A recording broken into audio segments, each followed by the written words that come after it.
Hello and welcome back to Scatterbrook Farm. My name is Eddie and this is my vlog, and today is September the 25th, and yeah, we have had a little bit of a, it's been a bit damp the last couple of days. We're still not quite there yet on getting the corn harvested. I'm very hopeful that we're going to be in a position where we can get it done soon. In the meantime, we're getting stuff together and getting things prepared. Oh, right, hold, thank you. Getting things prepared for next year. So what we're doing today is, I'm getting this out. We've got a fair amount of slurry, as you can see in here. And we're going to spread this on our fields. We're going to plough we've got to plough this field here, which has had the sunflowers in. We've got to do some other bits and pieces, so I need to hook this up over here. Right, let's go hook this up. There we go. And our bit is over here. There we are. Get that all hooked up. And start the pump, and we can see the liquid going up into there, so I'll have to stop the pump before we reach the top, and there we go. And we'll head out. We'll do the furthest fields from the farm first and get those done. So we're spreading this at a rate of 1,200 litres per hectare. We're gonna spread this on all of our fields. We find this I find this a little bit more effective than doing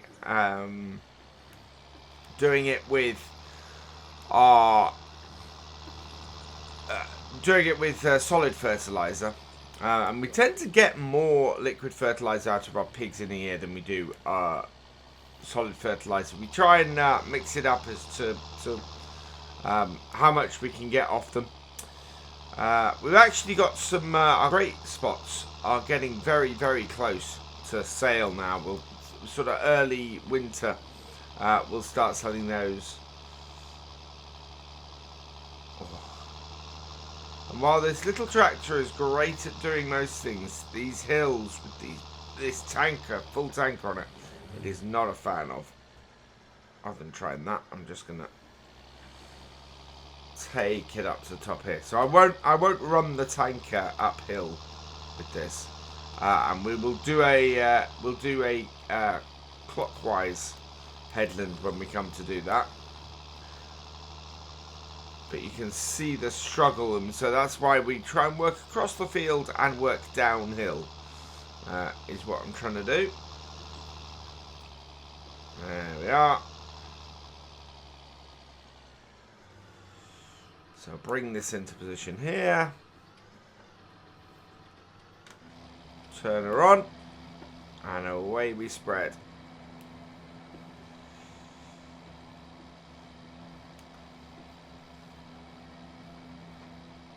Alright, and we'll turn that off at that point. Because we need to shut this gate.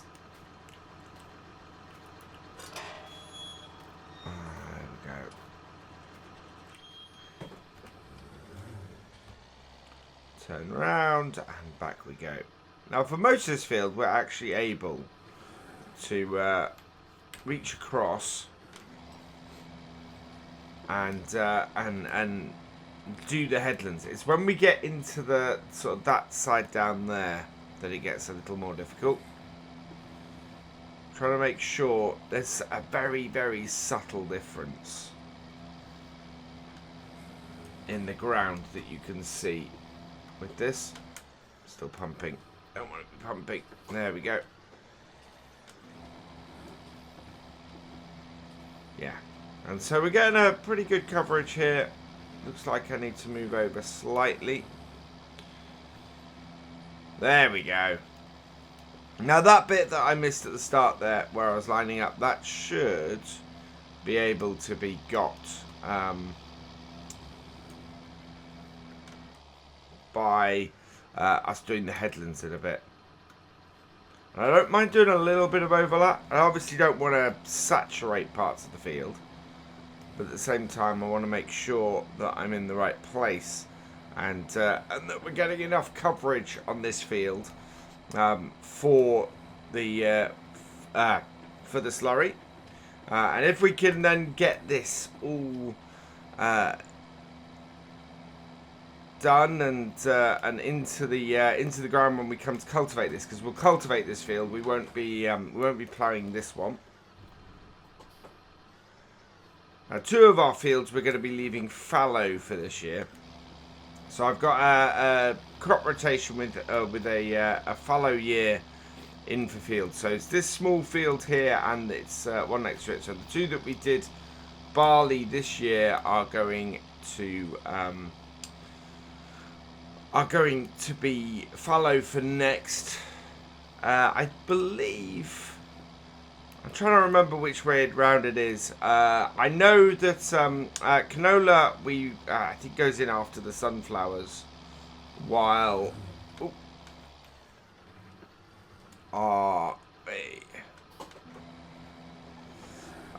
while our winter wheat goes in after the canola. So, or it might be the other way around.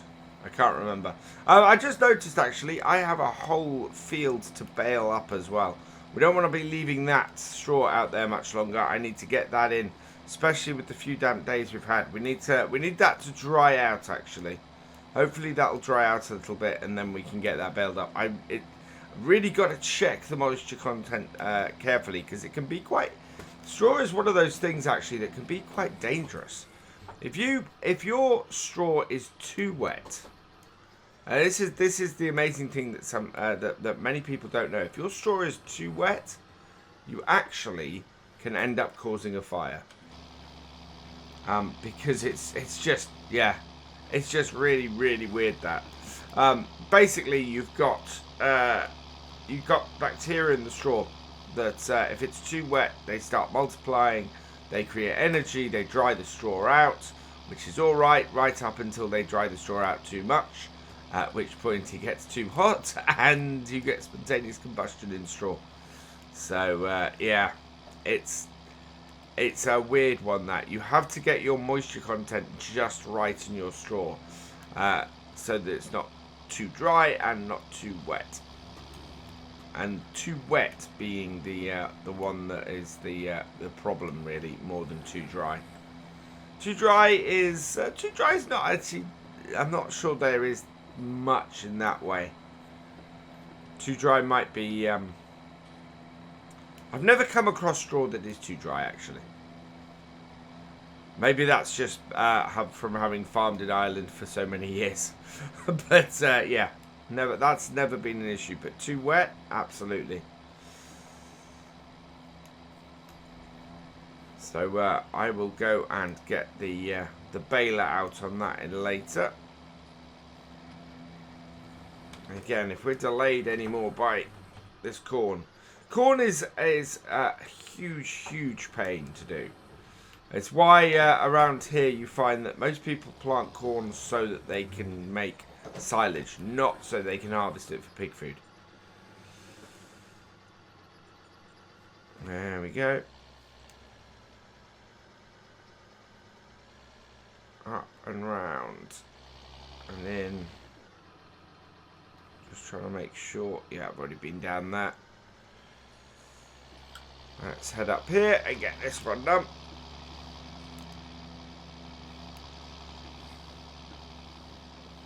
And we're doing nicely. We've still got plenty of slurry. It's going down at a good rate.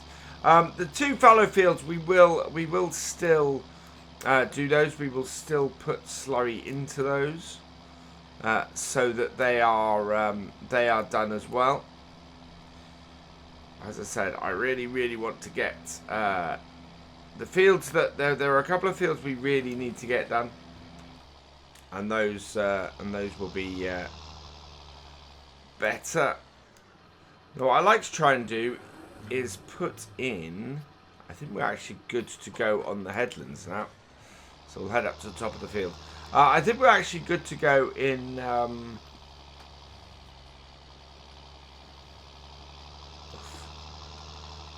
Gotta go clockwise. I think we're good to go and put in oilseed radish, so cover crop in the other fields is the idea. So our 2 fallow fields we will leave fallow.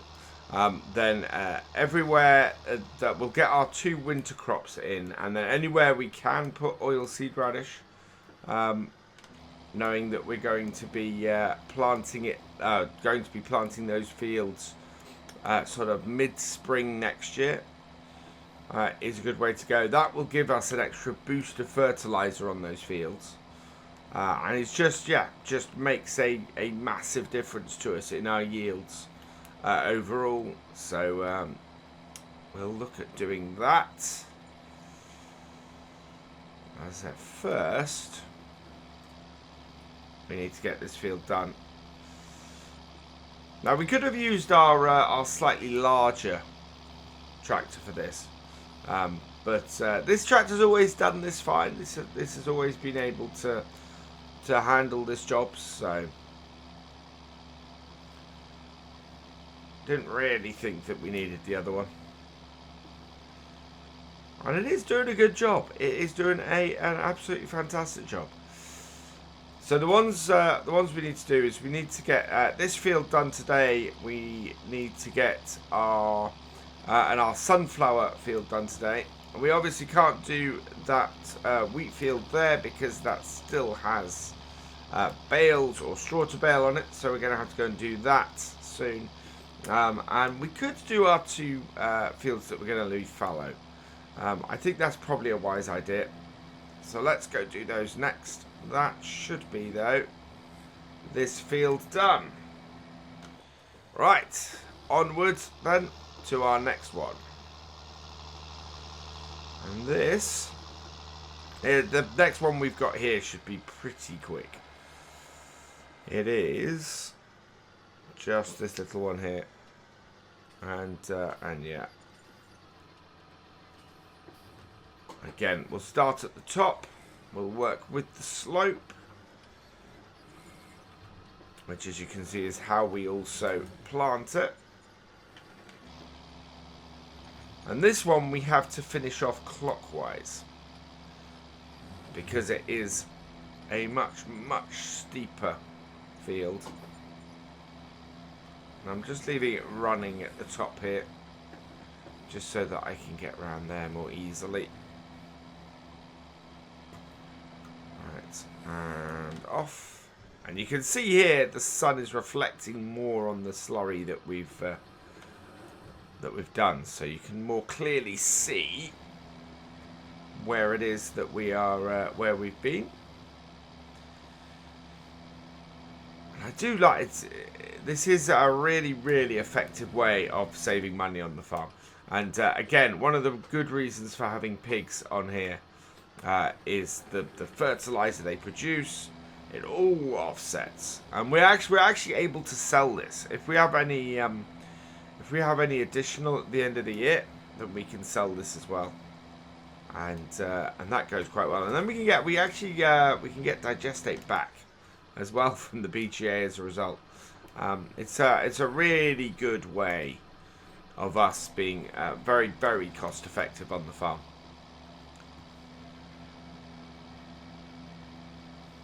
There we go. Now, do we need...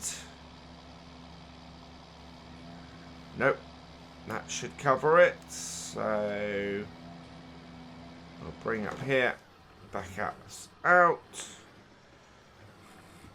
then we'll go up to the top of the field, and we'll go around clockwise. And yeah, as I said, this is a small field. This is not going to take us very long to do this job.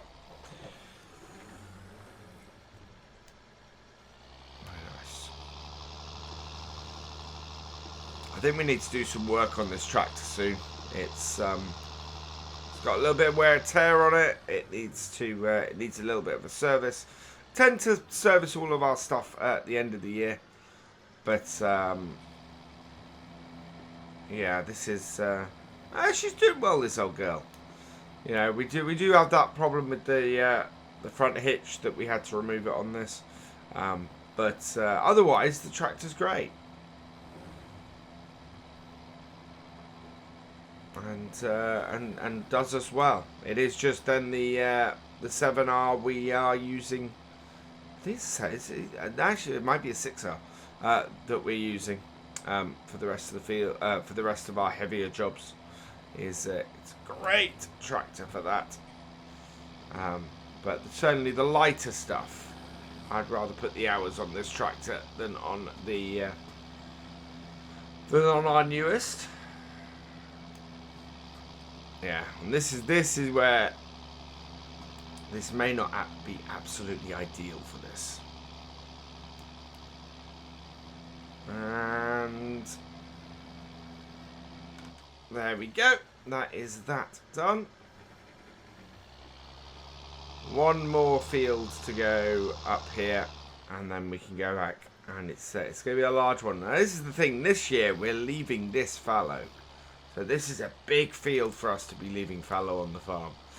But we need to do it. We need to have that year off between the crops in order to really get the most out of our crops. And sometimes let the fields recover. Right, so you can see going with the slope here, it's quite a tough one because the top of the field is actually fairly narrow. And you can really see that difference in colour now. Let's back this up.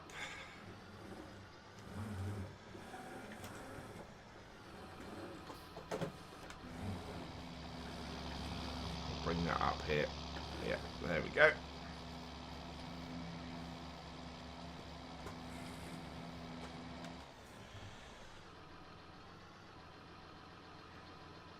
And around and in. This is the trouble when you haven't got a lot of...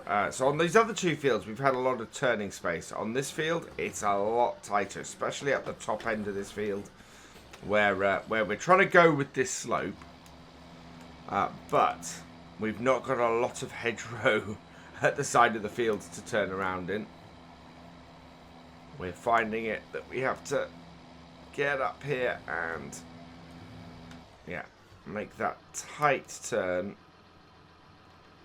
come back into the field and straighten up and then reverse out. Because, yeah, there really is no other way of doing it. And away we go. Yeah, looking good.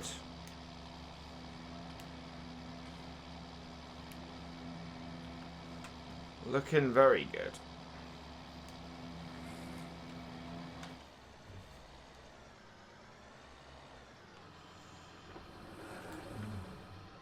As I said, this will be good for next year's. Well, not on this field, next year's crops, of course. But this will go in nicely for while this is fallow. Help the field to recover. Mean that when we come to plant it, about a year from now, maybe just over, it will produce a really nice crop.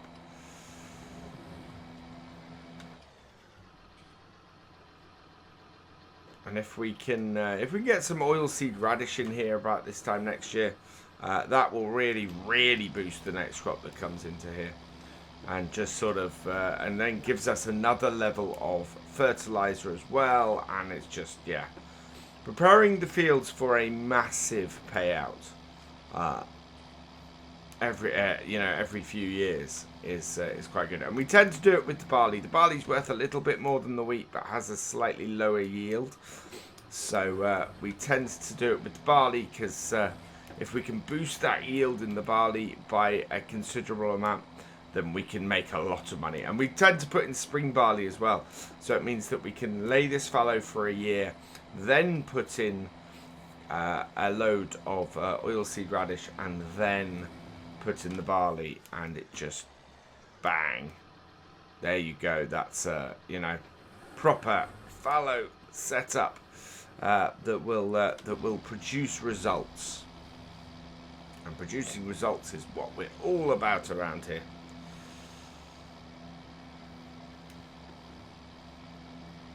sounding less like a farmer and more like somebody from a boardroom, but never mind.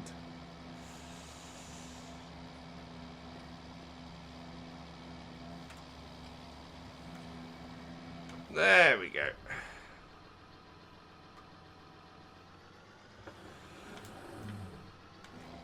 Farming is absolutely a results-based industry. If you don't produce the results, you don't eat. Right, so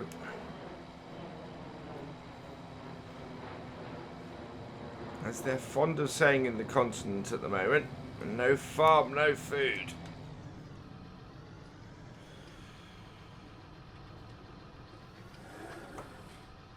Alright, and away we go.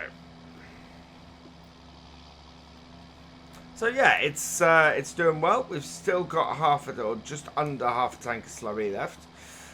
We are getting through this field quite nicely. We're going to be getting the cultivator out soon on these fields. As I said, leaving these two fallow, we still need to cultivate them in.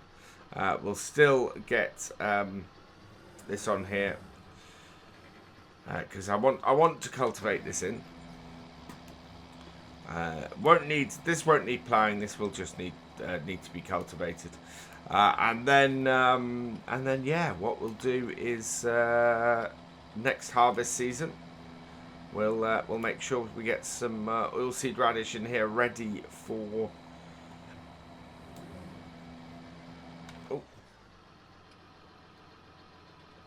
This to be picked up. No, I've got this the wrong way round. It's not. Yes. These are the barley fields this year. So these will be wheat. These will go fallow for a year till next harvest. And at this time next year, we'll plant these with wheat. That's where I've gone wrong. We've not got any winter wheat going in this year because we haven't got any fallow fields this year. Oh man, keep trying. This is why I normally talk about. I normally think about this stuff in the office when I'm actually got all the figures and everything in front of me. Because at the moment, yeah, I haven't got everything in front of me. My rotation this year is we're not putting any wheat in this year. These fields need to remain fallow. And yeah, I won't be putting oilseed radish in because this field will have winter wheat in it. Eventually. 12 months from now, we will be putting winter wheat in here. Alright, there we go. And that is done on the bottom half. And the way I'm going to do the rest of this is we're going to do the headlands running all the way around from this point here.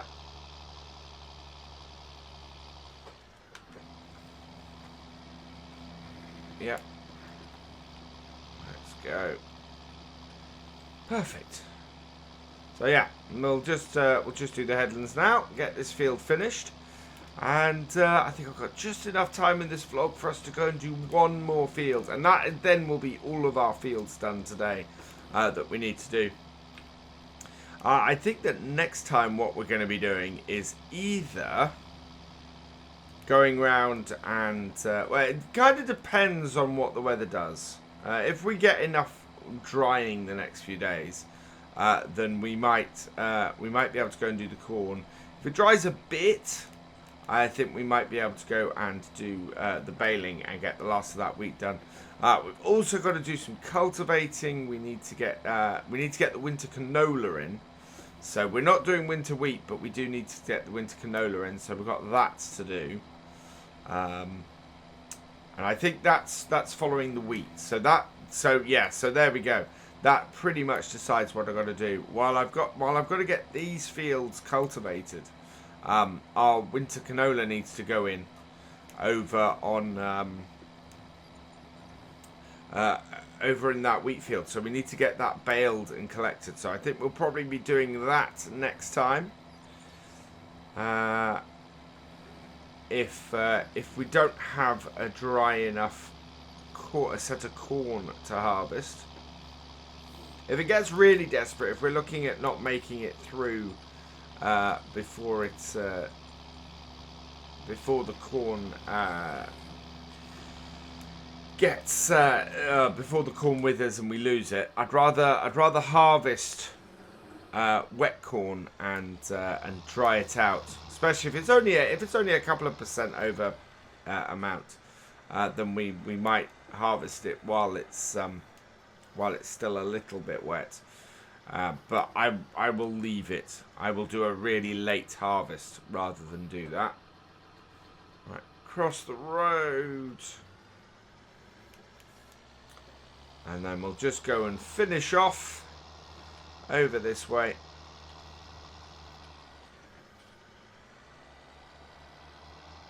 Onto our sunflower field. And as I said, yeah, this is going to need ploughing. So I try and make sure the spring crops go into fields that need more work over the winter. So I fully expect this to need ploughing. I fully expect our corn field to need ploughing. So both of those can only have a spring crop in them. While this field is much easier to see, as you can see. While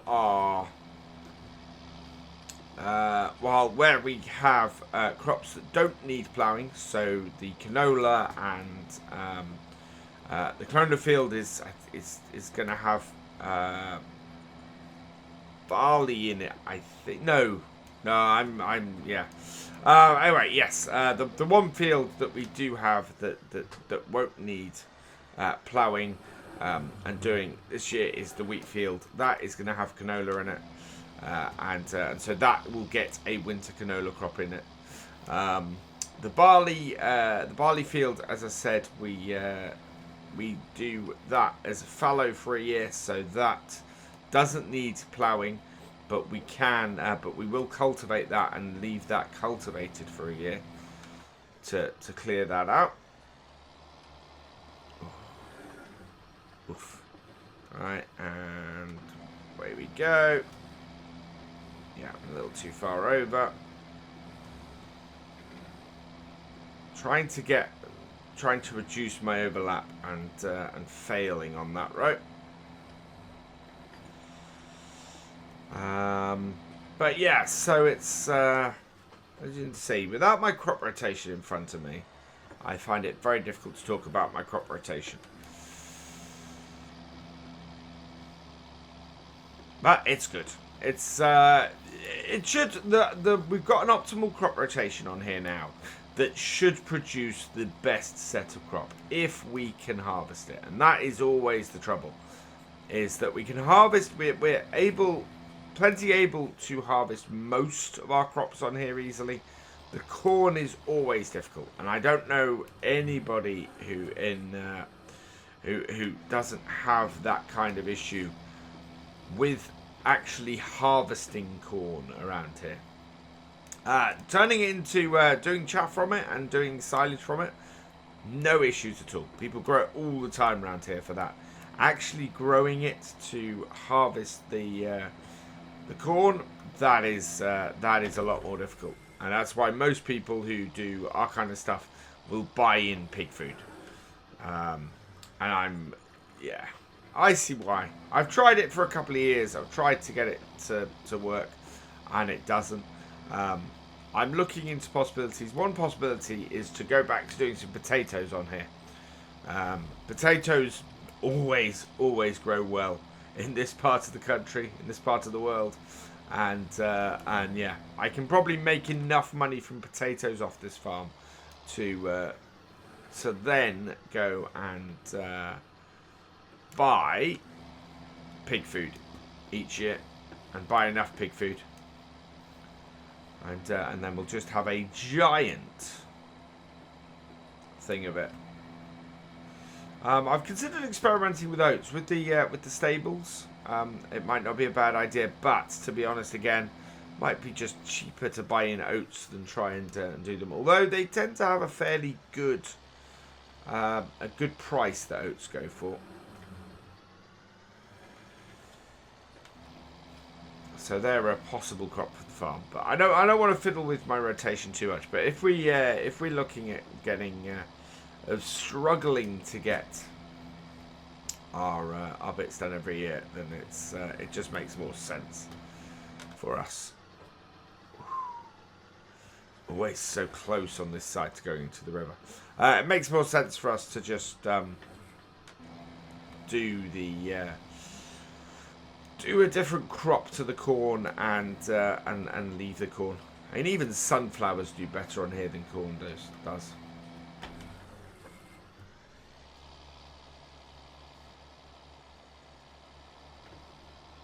There we are, and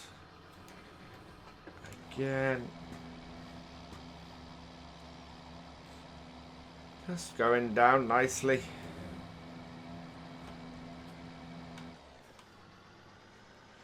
And we'll probably use this on the young crops as well. So make sure that we are using our silage effectively. And as I said, when it comes to once we're done, what we'll be able to do is sell any excess silage we have left over. And our pigs do generate a lot. So we are in a good place with this. Silage and leftovers like that are some of the stuff that does actually work pretty well on this farm. And of course we have got, I'm hoping for a nice mild winter. We'll actually get our extensions and our work done on the farm if that happens. Which would be very good.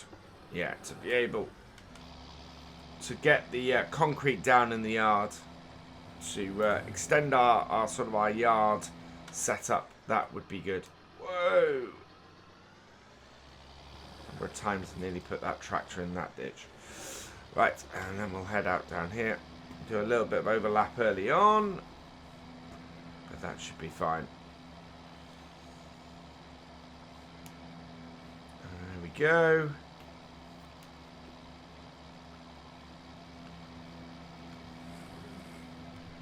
And then one more strip here, and then we'll go and do the headlands. Again, we're probably going to be best doing the headlands clockwise here. So we'll head up to the top of the field and go around, because it's much steeper on the clockwise side of the field than it is on the right hand side of the field at that top bit than it is on the left. You can see here this is a much more gradual go. I might actually go down that line there where we had the bit and just make sure that we have got enough coverage through here, because we've got to go across the field anyway. Yeah, we left quite a big patch here, so we'll just spread a little bit more going across here, and hopefully we've got enough slurry to get around the rest of this field. 666 litres. Nothing ominous about that whatsoever. Right, and then down. I want to get it to the edge, and then I'll worry about any patches I have afterwards. But if I can cover to the edge, we will be good. Just looking at that out of the corner of my eye as we come round. And we're covering most of it. We've got our width pretty good in most of this, on most of this field.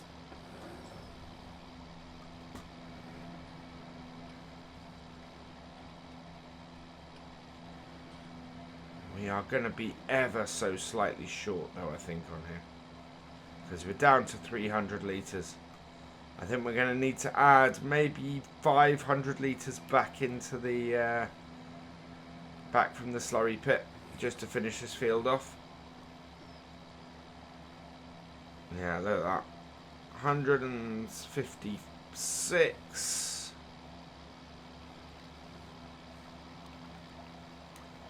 80.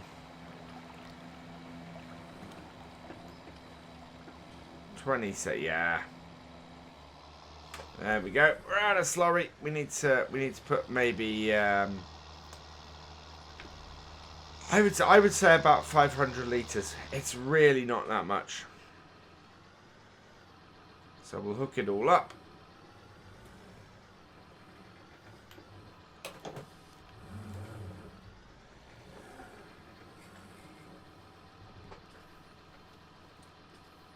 There we go.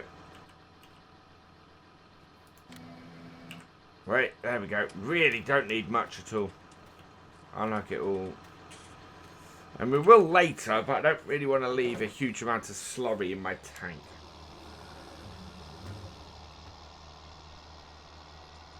Right, let's head over here. I'll drive across as little of the already slurried field as I can. Got a few patches in the corners and things where we haven't quite reached, but that's not a huge issue. As long as we get the vast majority of the field done. And I'm trying to avoid putting a lot of it in the river as well. So now we want to be right up to the edge. Because, yeah, the Water Authority does not look kindly on me spreading slurry into the river. So we try and avoid that at all costs.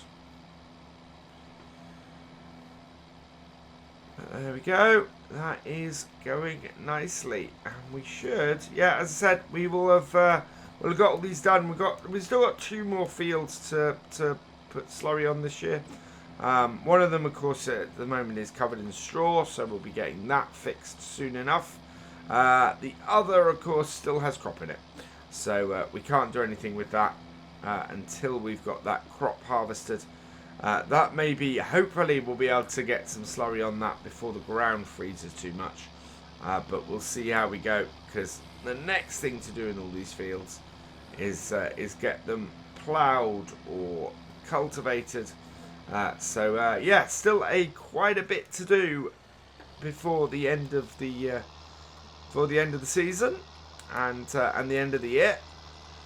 For now, though, that is where we are going to finish this vlog. So, with that, all that remains is for me to say thank you for watching. I hope you have enjoyed this video. Please give it a like, drop us a comment, and give it a share. And for all the latest videos from the farm, please subscribe to the channel and ring that bell. And I will see you next time. Goodbye.